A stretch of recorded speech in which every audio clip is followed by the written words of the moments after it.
What up, y'all? The Knight of Green taking a short break from dinosaurs, and here with my Morningstar moveset review from the Soul series. In this video, I will recreate the moves found in-game in real life while making a more realistic and practical version of the moveset.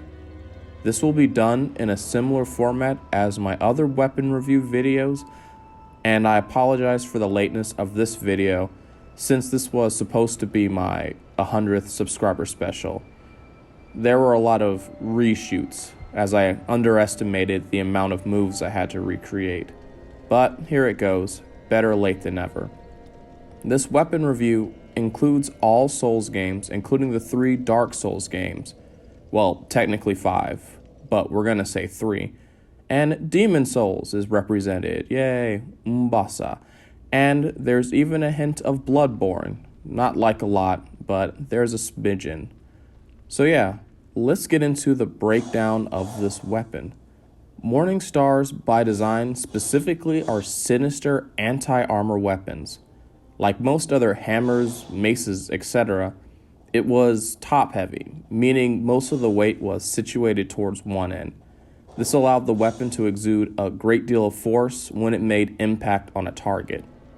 A strike from this weapon can do considerable concussive force, and the spikes on the head could cause serious damage if they puncture through the armor of a target. Traditionally in the Souls games, this effect translates to giving the weapon the blunt strike damage type, and the bleeding status will build up. Ideally, with a weapon like this, it is best to aim at the upper body and the head to cause the most significant amount of damage.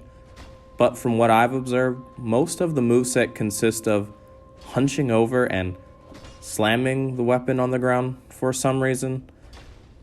I can see this being done as a viable method to take someone down that's lying on the ground, but outside of this, I have problems.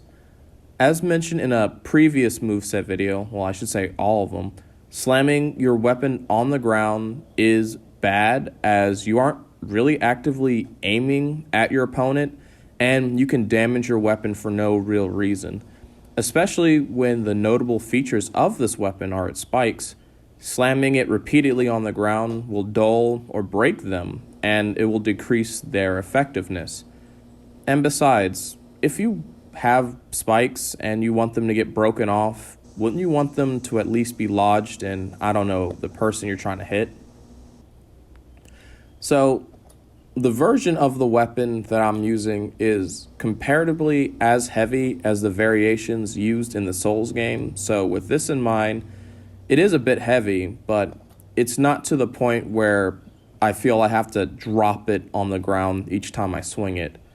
Funnily enough, in Dark Souls 1, when you miss attacks with this weapon, it causes you to stumble, and this makes you exposed to counterattacks, which realistically would get you killed if you swung a weapon like this so impractically.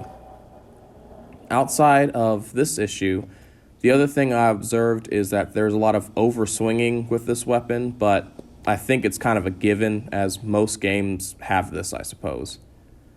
But anyway, if I were to rank my favorite movesets from all the games in the series in terms of their overall appeal and functionality for this weapon, I would put Dark Souls dead last for its almost embarrassingly pathetic way the character handles the weapon. I've watched my son with a stick have more grace than the protagonist from Dark Souls ever had when using a hammer-type weapon. Next, I would say Dark Souls 3. It is slightly less lame overall, but it sort of has a drunken fist vibe to it that I can't shake off. Next, I would put Dark Souls 2, which added in the dreadful spinning and exposing my back to attacks moves, but overall, I like the presentation a lot, and the flair of the moves is also pretty impressive.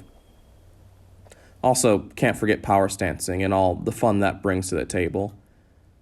Next, I would put Demon Souls, as there's only one ridiculous spin, and swinging at the ground is far less of a feature. The protagonist is not as refined in the swings as, say, the Dark Souls 2 protagonist, But I think Demon Souls had the most believable overall moveset from exclusively the Souls games.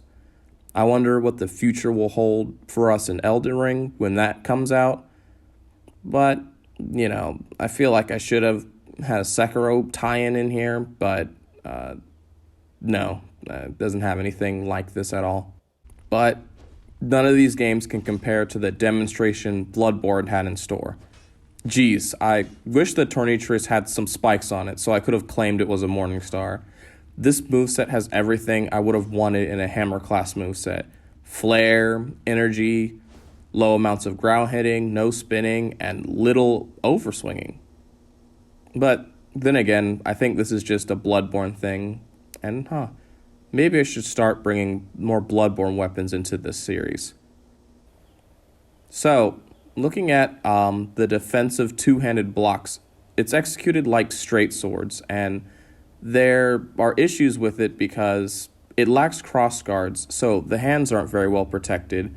And since the upper end is where most of the weight is, an opponent's weapon can relatively easily move around your weapon to put you in a disadvantageous position. You can definitely use a shield to help counteract this problem, or you can adopt a defense stance similar to a polearm to help protect you from impact. Since your hands are spread out to cover most of the weapon's surface, you have more leverage, dexterity, and control of your weapon defensively.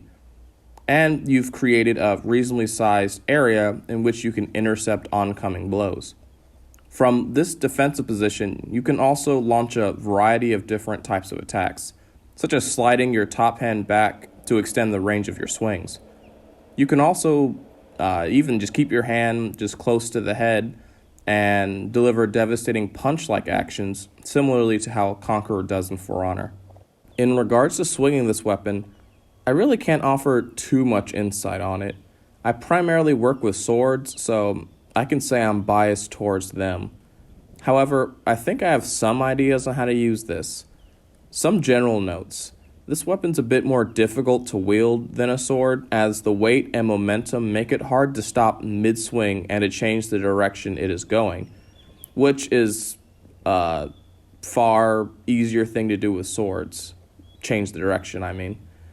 I also feel I have to be mindful of where the ball end of it is at all times, as I would not like to hit myself with this thing. However, while the weight and momentum can be seen as a weakness, it is also a strength.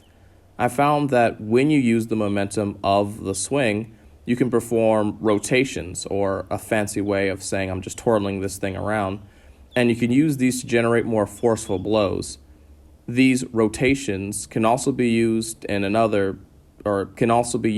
multitude of other purposes. They can be used as a somewhat feint by scaring an opponent into thinking that you'll try to coming from one direction, but then you can come from another. I can also use these types of maneuvers to deflect blows from an opponent or knock an opponent's weapon out of the way entirely before I come in and attack on my own. And lastly, even if, say, I miss an initial hit, I can still continue to use momentum to come for a repeated strike in an attempt to make sure I can connect with the opponent. But yeah, I don't really have much to say outside of these points on it and the points I made earlier. It's realistically a short-range clubbing weapon. There's only so much you can really do with it, no offense to the weapon itself. So, in summary, don't swing at the ground and try to hit someone. Try to hit someone. That's all I got left. I wish I had more to say. But off topic, I've heard people saying the argument about realism not being cool in games and that you shouldn't really overanalyze weapons when the goal of said games is presentation and not realism, which is boring. But I mean, the Soulsborne games fundamentally are built upon you, the player, acting thoughtfully, practically, and I dare say realistically in order to survive the various horrors and tough fights thrown your way. So I don't really buy this argument, at least for this game series.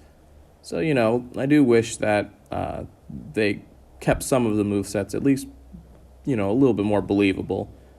But anyway, I'm going back to swords, and if I were to go off topic or off the path of swords, I'll enlist some help so I can do these types of videos more in depth. If you like this type of content, check out my earlier videos on the series and make sure to leave a like, comment, share, and subscribe for more. And yeah, more will come. See y'all.